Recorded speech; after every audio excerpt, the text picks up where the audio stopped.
Pengenalan aliran falsafah termasuk dalam teori metafizik. Metafizik adalah berunsur falsafah, yakni kajian abstrak dan berkaitan dengan agama, iaitu fenomena di luar alam nyata. Ada beberapa aliran termasuklah materialisme, idealisme, realisme, determinisme dan mekanisme. Dalam aliran falsafah, aliran-aliran ini dibahagi lagi kepada dua hubungan, iaitu hubungan aliran dengan insan dan alam dan hubungan horizontal insan. Dalam hubungan insan dengan alam, teori materialisme adalah bermaksud apa-apa yang boleh dilihat atau wujud dan menganggap kewujudan jasad dan jirim itu hakiki. Materialisme juga menolak agama atau menafikan hal yang berkaitan dengan kerohanian. Kemudian, teori idealisme yang berdasarkan kewujudan benda-benda yang bukan material, yang tidak mempunyai sifat jirim atau fizikal. Ianya realiti yang bukan bersifat material tapi wujud secara mental atau rohani seperti jin. Dalam hubungan horizontal pula, mekanisme adalah proses mental untuk menerangkan fenomena ialah seragam dari sudut kelakuannya. Determinisme terbahagi kepada dua, iaitu intrinsik dan ekstrinsik. Realisme pula ialah alam yang wujud secara nyata dan objektif. Dalam hubungan vertikal insan, teisme adalah fahaman bahawa Tuhan itu wujud tetapi kewujudannya tidak dapat dikesan.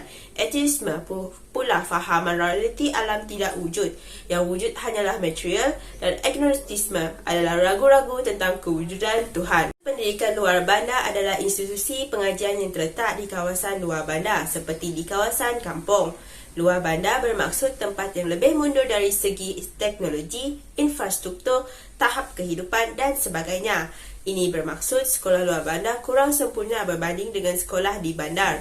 Walau bagaimanapun, ini tidak bermakna pelajar di sekolah luar bandar lemah dari segi akademik. Cuma, kawasan pembelajaran dengan jarak yang jauh kurang kondusif serta tidak lengkap infrastrukturnya. Pendidikan luar bandar juga mempunyai kesulitan untuk pemindahan kerana kekurangan alat pengangkutan dan jalan raya yang berkeadaan kurang baik. Pandemik juga mengakibatkan peningkatan kos sara hidup di luar bandar, terutamanya pelajar yang berada di institusi pengajian tinggi kerana biaya bagi institusi tinggi yang mahal mencecah ribuan ringgit walaupun di universiti awam.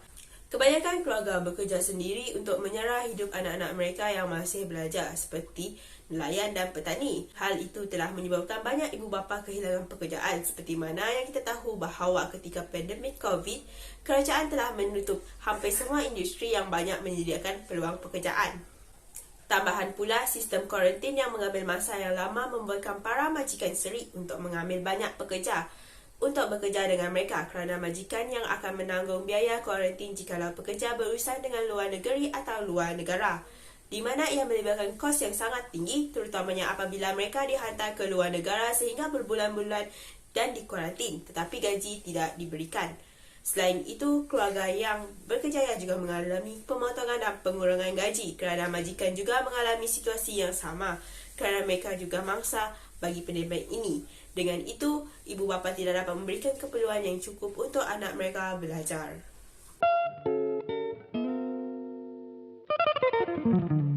Lanjutan daripada perbincangan ini ialah impak terhadap sosial para pelajar. Berdepan dengan situasi pada masa kini, sebilangan besar pelajar juga kurang bersedia dalam menghadapi norma-norma baharu seperti pembelajaran dalam talian. Hal ini kerana mereka telah terbiasa dengan pembelajaran secara bersemuka. Kewujudan norma baharu ini memberi kesan yang buruk terhadap aspek sosial sekiranya individu itu gagal membuat penyesuaian diri terhadap perubahan drastik tersebut. Jika sebelum ini pelajar belajar secara bersemuka, akan tetapi pada waktu ini pembelajaran secara maya mula mengambil alih kaedah pembelajaran konvensional tersebut. Lama-kelamaannya, sifat bersosial para pelajar ataupun kemahiran para pelajar dalam berkomunikasi akan mulai luntur dan mereka memiliki kurang keyakinan apabila bergaul dengan orang lain, serta adab dalam bergaul akan sedikit hilang dari diri mereka.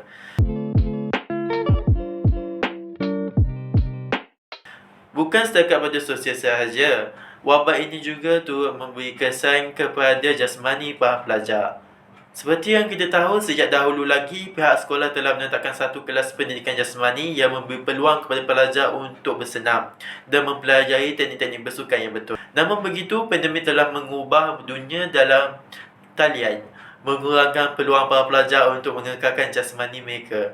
Kesannya tahap kesihatan para pelajar juga akan merosot di mana pemakanan yang tidak sihat dan tiada senaman dilakukan. Bahkan teknik-teknik bersukan yang betul juga tidak dapat dipraktikkan. Maka mereka menjadi tidak mahir dalam bersukan ataupun lebih teruk lagi hilang minat dalam menjaga kesihatan. Daripada dua impak yang saya jelaskan tadi, jelas dilihat konsep yang ditunjukkan ialah determinism. Kerana kedua-duanya bergantung kepada pelajar.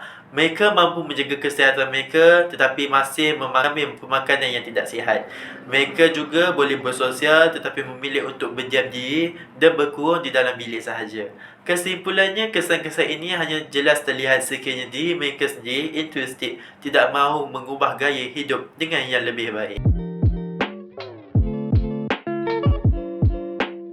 Apabila pelajar tidak mempunyai emosi yang stabil, ini akan menjadi faktor terbesar kegagalan dalam kehidupan mereka. Hal ini kerana emosi dan mental pelajar yang seimbang memainkan peranan yang penting dalam membuat keputusan yang lebih tepat di bawah tekanan dan membantu mereka dalam menguruskan diri dengan lebih baik. Kebiasaannya, masalah ini berkait rapat dengan aspek-aspek yang telah disebut oleh rakan-rakan saya sebentar tadi. Oleh itu, disarankan kepada semua pihak yang berkait untuk cakna dalam perkara ini. Alam dan manusia diandaikan seperti mesin dan makhluk. Situasi ini adalah sama seperti teori mekanisme di mana proses mental dijadikan sebagai medium menerangkan fenomena adalah seragam dari sudut kelakuannya. Dalam situasi ini, kesihatan emosi dan mental sangat kritikal dalam kehidupan manusia, terutamanya dalam keadaan pandemik yang banyak memberi impak yang negatif tidak hanya kepada masyarakat Malaysia, malah masyarakat global. Dari segi pembelajaran, pelajar juga akan merosot. Kelas yang diadakan secara atas talian akan mengurangkan minat pelajar untuk menumpukan perhatian semasa kelas berlangsung. Tambahan pula, oleh kerana sambungan internet yang tidak kuat, guru-guru tidak dapat berhubung dengan pelajar mereka dengan jelas. Hal ini akan menjejaskan pembelajaran pelajar tersebut. Ada juga golongan pelajar yang tidak mempunyai peranti elektronik seperti telefon pintar atau komputer dan ini menyebabkan mereka tiada pilihan selain ponteng kelas. Terdapat juga beberapa keluarga yang tidak mampu membeli telefon pintar untuk semua anak mereka, justru mereka terpaksa berkongsi satu telefon untuk belajar. Jelas terbukti bahawa pandemik banyak memberi impak yang negatif kepada aspek pembelajaran pelajar. Intrinsik dalam teori determinisme dapat dikesan, di mana terdapat beberapa kejadian yang berlaku di luar kawalan. Contohnya, sambungan internet yang tidak kuat atau peranti yang tidak mencukupi untuk kaedah pembelajaran. Sebelum titik bertemu noktah, kita dapat simpulkan bahawa terdapat pelbagai halangan dan cabaran dari setiap aspek hidup seperti kewangan, masa, emosi, sosial dan jasmani. Walau bagaimanapun, masih terdapat pelajar yang mampu meneruskan pengajian hingga ke Menara Gading. Harapkan pelajar-pelajar terus semangat mengejar cita-cita dan tidak menjadikan latar belakang luar bandar sebagai penghalang. Setiap impak yang telah dibincangkan berkait rapat dengan aliran-aliran falsafah seperti determinisme. Terbuktilah bahawa aliran falsafah banyak terjadi dalam kehidupan seharian kita. Sekian dari kami, terima kasih.